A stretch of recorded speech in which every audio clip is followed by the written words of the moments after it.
Dear students, welcome back to the YouTube channel of Arabi Senior Secondary School Kathua.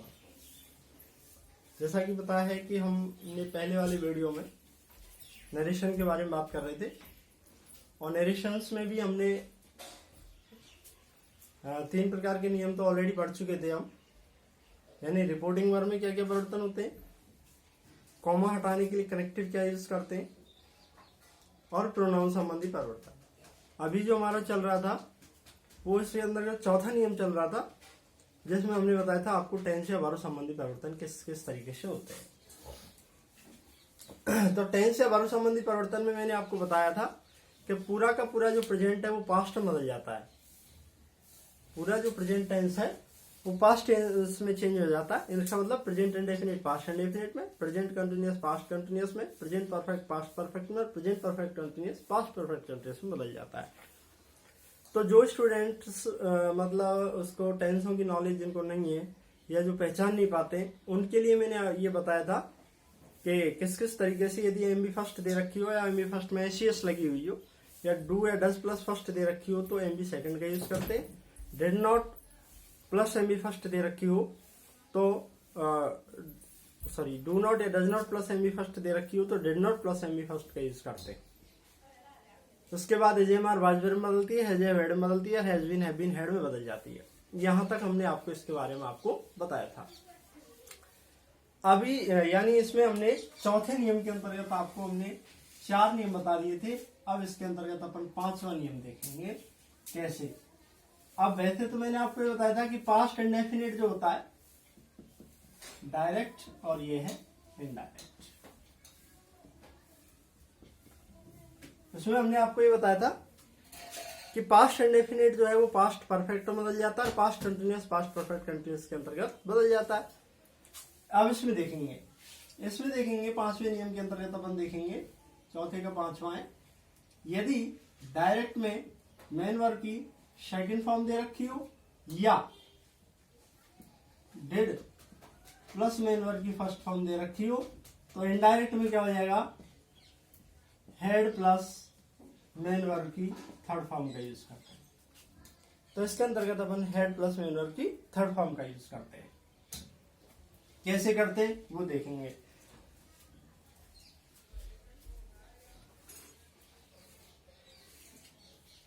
जैसे उदाहरण के लिए मैं बताया था आपको, ही said to me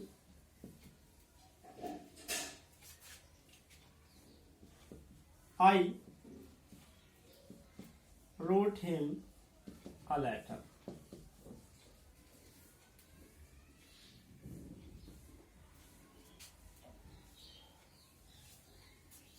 तो कैसे बदलेंगे, ही सेड टू बदला किसमें, टोल्ड में। क्यों बदलेगा सेड टू टोल्ड में, क्योंकि जो रिपोर्टेड स्पीच का वाक्य है वो कैसा है, अफर्मेटिव है। अफर्मेटिव हो चाहे नेगेटिव हो यानी एजर्टिव हो तो सेड टू बदल जाता है किसमें, टोल्ड में। मी कॉमा हटाने के लिए कनेक्टिव क्या बताया था मैंने, यदि आरएस का वाक्य प्रश्नवाचक नहीं है, साधारण है चाहे नकारात्मक है, तो कॉमा हटाने के लिए कौन सा कनेक्टिव यूज करते हैं, दैट। तो नियम नंबर 1 लागू हो गया, नियम नंबर 2 लागू हो गया। तीसरा नियम हमारा किसका बताया था मैंने आपको, ध्यान करेंगे, प्रोनाउन संबंधी परिवर्तन बताया था।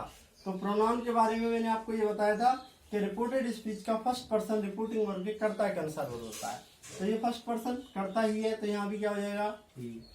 अब यहाँ पर देखेंगे हम, ये नियम नंबर कितना हो गया, तीसरा। अब चौथा नियम हमारा कहता है वर्ब संबंधी परिवर्तन।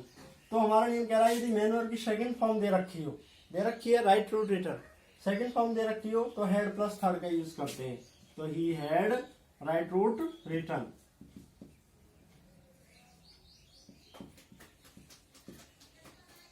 हिम थर्ड पर्सन इसलिए नो चेंज ए लेटर। इस तरीके से बदल जाएगा ये। आएगी नहीं बात समझ में, इस तरीके से ये हमारा जो है हो जाता है। अब मान लीजिए अगर ऐसे नहीं दे रखा होता, वाक्य इस तरीके से नहीं होता और वाक्य कैसे होता,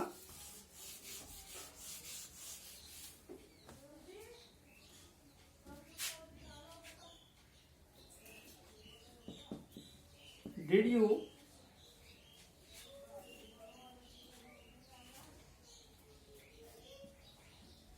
go to school yesterday.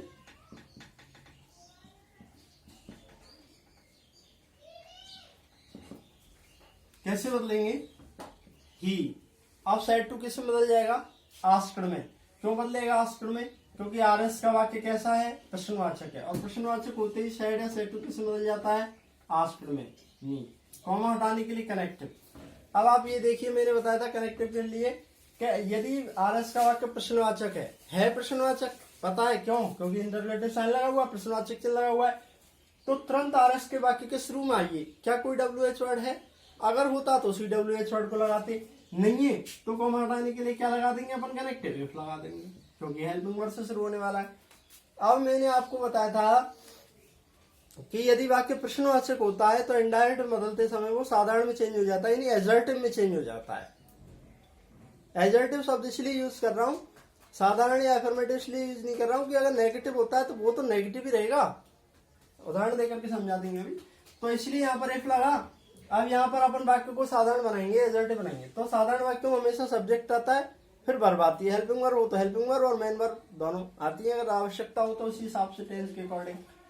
तो यहाँ पर ये यू सेकंड पर्सन ऑब्जेक्ट के अनुसार ऑब्जेक्ट मी है, तो मी का सब्जेक्ट क्या हो जाएगा? भाई ये सब्जेक्टिव केस ही तो है, कर्ता कारक तो है, यू सेकंड पर्सन। हमारा नियम कहता है फर्स्ट पर्सन आरएस का फर्स्ट पर्सन रिपोर्टिंग वर्ब के कर्ता के अनुसार, सेकंड पर्सन कर्म के अनुसार। तो ये करता है यहाँ पे, ये सेकंड पर्सन है, सेकंड पर्सन कर्म के अनुसार, कर्म मी है, तो मी का कर्ता क्या हो जाएगा? यहाँ पे आई हो जाएगा। उसके बाद हमारा नियम कहता है डिड प्लस एम फर्स्ट दे रखी हो तो हेड थर्ड लगा दो। अब इसके बाद हेल्पिंग वर्ब यहाँ आएगी, एम बी थर्ड यहाँ आ जाएगी, गो की go went gone to school, और क्या बच गया? यस्टरडे। ये लो साहब, ये हो गया यहाँ पे। आई नहीं बस इस तरीके से हो जाएगा आराम से। अगर लेकिन यदि डिड यू नॉट, अगर ऐसे होता वाक्य did you not go to school yesterday, तब इसमें क्या होता? इसमें फिर नॉट यहाँ आ जाता, क्योंकि नॉट में कोई चेंज नहीं होगा। I had not gone to school yesterday, ऐसे बदलता फिर ये इस तरीके से चेंज हो जाएगा आराम से। तो कहीं किसी प्रकार की कोई परेशानी वाली बात यहाँ पे नहीं है। इस तरीके से अपन इनको बदल देंगे। आगे देखेंगे।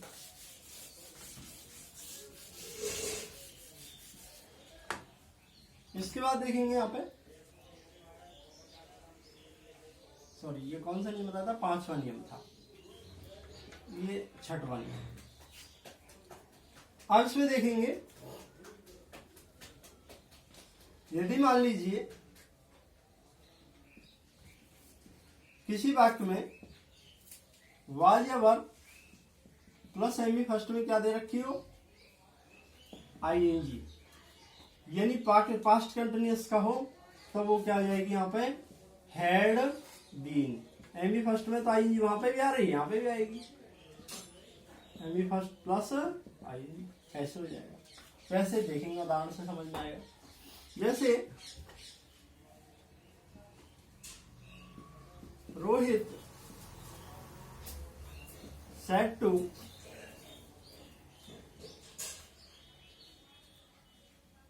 me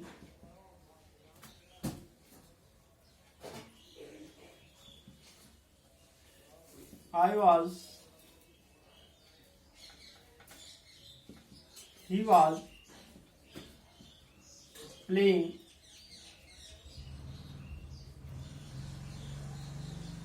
cricket, मान लीजिए कैसा भी, तो कैसे बदलेंगे इसको? रोहित सेड टू बदला किसने? टोल्ड में। क्यों बदला? क्योंकि आरएस का वाक्य प्रश्नवाचक नहीं है, तो सेड टू बदल दिया हमने किसमें? टोल्ड में। Told me. कॉमा हटाने के लिए कनेक्टिव क्या यूज किया हमने? दैट। इसके बाद देखेंगे ये कौन सा पर्सन? थर्ड पर्सन, इसलिए नो चेंज, ही का ही रहेगा। अब वाज जोड़ दे रखा है तो मैंने बताया था किसमें बदल जाएगा वो? Had been playing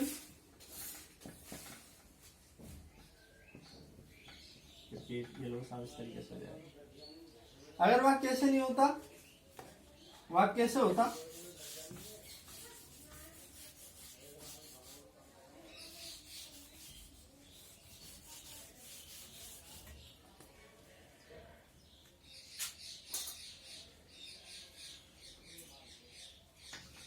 set to रेखा, ऐसे होता मान लीजिए। कैसे बदलते?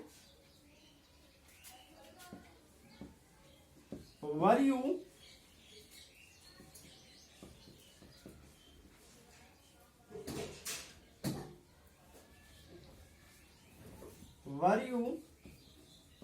कुकिंग फूड, मान लीजिए ऐसे होता। तो कैसे बदलते? रोहित सेट टू यहाँ किसमें बदलता? आस्क्ड में। क्यों बदला आस्क्ड में? क्योंकि आरएस का वाक्य कैसा है? प्रश्नवाचक है। आस्क्ड रेखा। कॉमा हटाने के लिए कनेक्टिव यहाँ पर क्या यूज करेंगे हम? इट। क्यों करेंगे? क्योंकि आरएस का वाक्य प्रश्नवाचक है, इसलिए दैट तो आएगा नहीं, बचे क्या? एफ और डब्ल्यू एच वर्ड। तो आरएस के वाक्य किस रूप में आएंगे? आरएस के वाक्य किस रूप में? क्या कोई डब्ल्यू एच वर्ड दे रखा है? नहीं दे रखा। नहीं दे रखा है तो सीधा सीधा यहाँ पे क्या लगा दो? इफ लगा दो। अगर डब्ल्यू एच वर्ड होता तो सी डब्ल्यू एच वर्ड को लगा देते, इफ। इसके बाद वाक्य को साधारण बनाएंगे, एजर्टिव बनाएंगे। तो साधारण वाक्य सबसे पहले सब्जेक्ट आएगा, इसमें सब्जेक्ट क्या दे रखा है? यू। अब you second person object answer, object Rekha है, तो रेखा को सी कह सकते हैं कि नहीं? तो यहाँ भी क्या हो जाएगा? सी। फिर मैंने बताया था वॉज वर्ब किस में बदलते हैं? हैड बीन में। तो यहाँ हो जाएगा हैड बीन कुकिंग। ये लो सर, इस तरीके से आएगी नहीं बात समझ में? इस तरीके से यहाँ पर ये जो पूरा पास्ट है वो किसमें बदल गया? यानी पास्ट इंडेफिनिट पास्ट परफेक्ट में और past continuous past perfect continuous में। इसके अलावा जो टेंस जैसे आ रहे हैं उनमें फिर कोई चेंज नहीं होगा। मान लीजिए वाक्य क्या जाता है?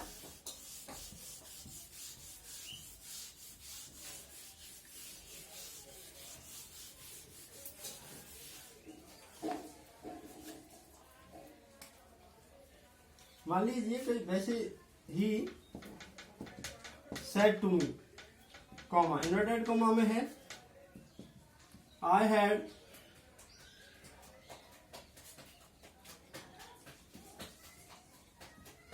Learned the lesson. मान लीजिए ये वाक्य है, तो कैसे बदलेंगे इसको? ही सेड टू बदला किसमें? Told me. कॉमा हटाने के लिए कनेक्टिव क्या लगाया? दैट। अब यहाँ पर ये आई फर्स्ट पर्सन कर्ता के अनुसार करता ही है, तो यहाँ भी क्या हो जाएगा? ही। अब यहाँ पर हैड थर्ड दे रखी है, तो इसके बारे में यानी पास्ट परफेक्ट है, पास्ट परफेक्ट किसमें बदलेगा इसके बारे में कुछ नहीं बताया है। नहीं बताया तो हम क्या करें? वैसा का वैसा लिख दो, हैड लर्नड द लेसन। इस तरीके से हो जाएगा। तो इस तरीके से हम इनको आराम से चेंज कर देंगे। चलिए इसके बाद ये तो टेंसों वाली बात हुई। अब अपन बात करें मॉडल ऑक्सिलरी की या फ्यूचर की बात करें, तो वो फ्यूचर को क्या है, एक अलग से टेंस नहीं माना जाता है, उसको कलर्ड फ्यूचर कहते हैं। वो उसी क्योंकि जिस तरीके से टेंसों की फॉर्म होती है, simple form, continuous form, perfect form, perfect continuous form, ऐसे ही मॉडल्स की भी फॉर्म होती हैं। तो मॉडल की जैसे फॉर्म होगी तो विल या शैल जो है ना, वो मॉडल ऑक्सिलरी वर्ब भी है और हेल्पिंग वर्ब भी है। तो वो मॉडल ऑक्सिलरी के हिसाब से भी चेंज हो जाती है, तो उसमें कोई दिक्कत नहीं। चलो मैं बताता हूँ क्या क्या है चेंज होगा उसमें। देखिए नियम 6 होगा यहाँ पे, फिर देखेंगे आप।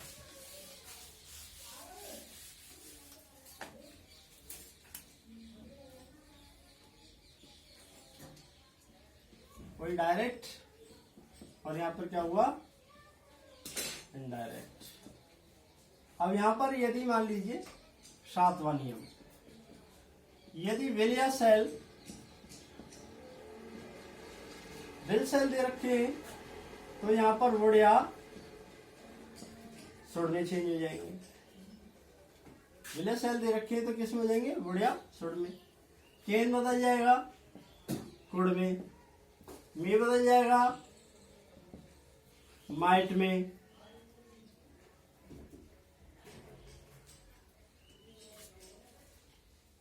विल शैल वुड शुड में, कैन कुड में, मे माइट में बदल जाता है। और बाकी इसमें कोई चेंज नहीं होता है। कैसे? देखिए उदाहरण से समझ में आएगा। जैसे मान लीजिए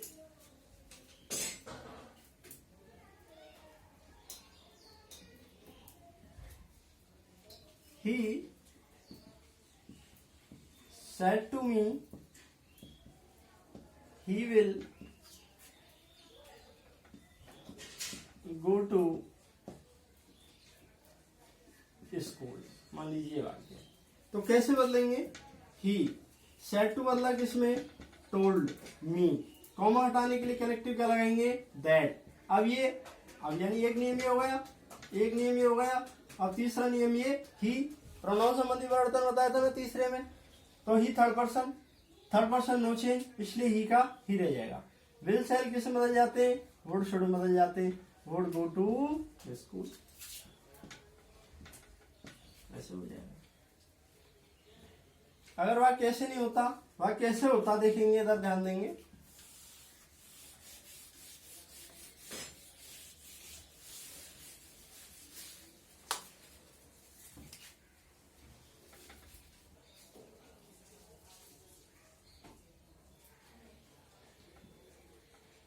Radha said to me, I can solve this puzzle। कैसे बदलेंगे? राधा सेड टू बदला किसमें? टोल्ड में। सेड टू टोल्ड में क्यों बदला? सेड टू टोल्ड में इसलिए बदला क्योंकि आरएस का वाक्य जो है वो कैसा नहीं है, प्रश्नवाचक नहीं है। प्रश्नवाचक होता तो आस्क्ड में बदलता। तो राधा टोल्ड मी, कॉमा हटाने के लिए कनेक्टिव भी क्या आएगा यहाँ पे? दैट। और वो दैट भी क्यों आएगा? क्योंकि आरएस का वाक्य प्रश्नवाचक नहीं है। अब यहाँ पर दो नियम पूरे हुए, पहला दूसरा। तीसरा नियम कहता है प्रोनाउन का। अब ये फर्स्ट पर्सन कर्ता के अनुसार, कर्ता राधा है तो राधा को अपन क्या बोल सकते हैं? शी। अब मैंने बताया था कैन बदल जाएगा कुड में, कुड सॉल्व। और दिस अभी बताऊंगा इसके बारे में। दिस बदल जाता है किसमें? दैट में। ये लो सारा आराम से हो गया। तो इस तरीके से अपन इसको चेंज कर सकते हैं। मैं का देखिए, इस तरीके से आराम से इसमें चेंज जाएगा।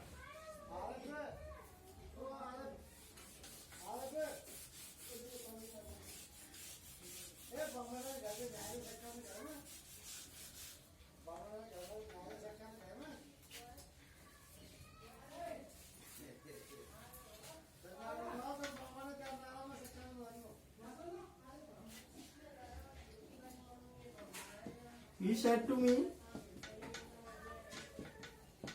it may rain today। ऐसे होता वाक्य। तो कैसे बदलेंगे? ही said to बदला किसमें? told me, कॉमा हटाने के लिए कनेक्टिव दैट। ये फर्स्ट पर्सन, सॉरी ये थर्ड पर्सन, इट। तो third person no change, it. अब मे बदल जाएगा किसमें? Might, rain. और टुडे बदल जाता है किसमें? That day. अब वो कैसे बदलता है इसके बारे में अपन आराम से बताएंगे अभी। दिस दैट में बदलता है, हियर देयर में बदल जाता है, टुडे दैट डे में बदल जाता है, नाउ देन में बदल जाता है, एगो बिफोर में बदल जाता है, यस्टरडे द प्रीवियस डे में बदल जाता है, tomorrow the following day, next day में। इस तरीके से अभी मैं उसके बारे में बात करेंगे। तो इस तरीके से हम इसको चेंज कर सकते हैं। इस तरीके से ये जो है हमारे ये सारे के सारे जो है वो टेंस या और संबंधी परिवर्तन यहाँ के अंतर्गत आ गए। अब इसके अंतर्गत अपन देखेंगे कुछ इसके एक्सेप्शंस हैं, कुछ इसके अपवाद हैं कि जहां पर टेंस या वर्ब संबंधी परिवर्तन नहीं होता है। हालांकि यह है, लेकिन कुछ चीजें ऐसी हैं जब अपन इसमें जो है वो टेंस या वर्ब संबंधी परिवर्तन नहीं करेंगे। तो आपको तो ये ध्यान रखना है, मतलब स्टेप बाय स्टेप प्रत्येक चीज को, पहले वाली को भूलना नहीं है, पहले वाली को याद रखते हुए काम करना है। अभी जो मैंने आपको, अभी इसके अपवाद बताऊंगा मैं आपको। तो अभी तक हमने केवल कितने नियम पढ़े हैं? 4 नियम पढ़े हैं। और वो चारों नियम बड़े इजी, कहीं कोई दिक्कत नहीं है। मैंने शुरुआत में बताया था, फिर बता रहा हूं। अभी जो मैं आपको सेंटेंस बता रहा हूं वो एफर्मेटिव हो, नेगेटिव हो, इंटरगेटिव हो, इंटरगेटिव नेगेटिव हो, उनको इनडायरेक्ट में कैसे चेंज करते हैं उसके बारे में बता रहा हूं। अभी ऑप्टेटिव, इम्पेरेटिव और एक्सक्लेमेटरी बाद में आएंगे, उसके बारे में अपन बाद में बात करेंगे, क्योंकि उनमें माइनर से चेंज अलग होते हैं, बाकी तो सेम इन्हीं में से होते हैं। तो सबसे पहले मैंने बताया था रिपोर्टिंग वर्ब में तो सेड टू टोल्ड में बदल जाता है, सेज टू टेल से बदल जाता है, से टू टेल में बदल जाता है। कंडीशन क्या होनी चाहिए? आरएस का वाक्य प्रश्नवाचक नहीं होना चाहिए, साधारण हो सकता है, नकारात्मक हो सकता है। अगर प्रश्नवाचक है तो सेड या सेड टू आस्क्ड में, सेज या सेज टू आस्क्स में, से या से टू आस्क में बदल जाता है। नियम नंबर 1 बताया था। नियम नंबर 2 मैंने कॉमा हटाने के लिए कनेक्टिव बताया था। तो कॉमा हटाने के लिए कनेक्टिव के लिए मैंने 3 वर्ड बताए थे, दैट, इफ या WH वर्ड। यदि आरएस का वाक्य प्रश्नवाचक नहीं है, साधारण हो चाहे नकारात्मक हो, तो कॉमा हटाने के लिए कनेक्टिव क्या यूज करते? दैट। यदि आरएस का वाक्य किसी हेल्पिंग और ऑक्सिलरी वर्ब से शुरू होने वाला प्रश्नवाचक वाक्य है तो कॉमा हटाने के लिए इफ। और यदि WH वर्ड से शुरू होने वाला प्रश्नवाचक वाक्य है तो उसी WH वर्ड को कनेक्टिव के रूप में लगा देते हैं। आपको तो ये देखना है, यदि आरएस का वाक्य प्रश्नवाचक है तो तुरंत आरएस के वाक्य के शुरू में आओ। अगर कोई WH वर्ड दे रखा है तो उसी WH को लगा दो, नहीं दे रखा है तो इफ लगा दो। प्रश्नवाचक होना चाहिए। ये नियम नंबर 3 बताया था। अच्छा, एक बात इसमें मैंने ये बताई थी कि जो प्रश्नवाचक वाक्य होता है वो एडवर्बिटिव में साधारण में चेंज हो जाता है इनडायरेक्ट में बदलते समय। प्रश्नवाचक चिन्ह हट जाता है, उसके स्थान पर फुल स्टॉप का यूज होता है। ये मैंने आपको बताया ही था। इसके बाद चौथा नियम जो मैंने इसके अंतर्गत बताया था, वो चौथा नियम मैंने ये बताया था कि चौथा नियम मैंने आपको ये बताया था, वो बताया था टेंस संबंधी परिवर्तन। और टेंस संबंधी परिवर्तन के अंतर्गत मैंने आपको ये बताया है, अभी जो नियम बताए मैंने, वो लगभग 7, 8 और 9, यहाँ पर 9 नियम हमने बताए हैं आपको। वो कैसे कैसे बताए? पूरा प्रेजेंट पास्ट में बदलता है, यानी प्रेजेंट इंडेफिनिट पास्ट इंडेफिनिट में, प्रेजेंट कंटिन्यूअस पास्ट कंटिन्यूअस में, प्रेजेंट परफेक्ट पास्ट परफेक्ट में, present perfect continuous past perfect continuous के अंतर्गत चेंज हो जाता है। उसके बाद मैंने बताया था past indefinite past indefinite past perfect में,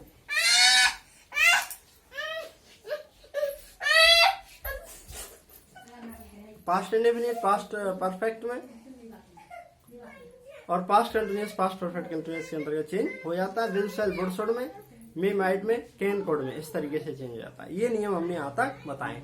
तो आप इन्हीं को आराम से फॉलो करेंगे, इन पर ध्यान देंगे और इसी के अकॉर्डिंग अपन काम करेंगे। तो इस तरीके से और मैं अभी इतना इसके अंतर्गत पढ़ेंगे, बाकी इसके जो अपवाद क्या क्या हैं वो अपन नेक्स्ट वीडियो में पढ़ेंगे। समझ में आया होगा। धन्यवाद।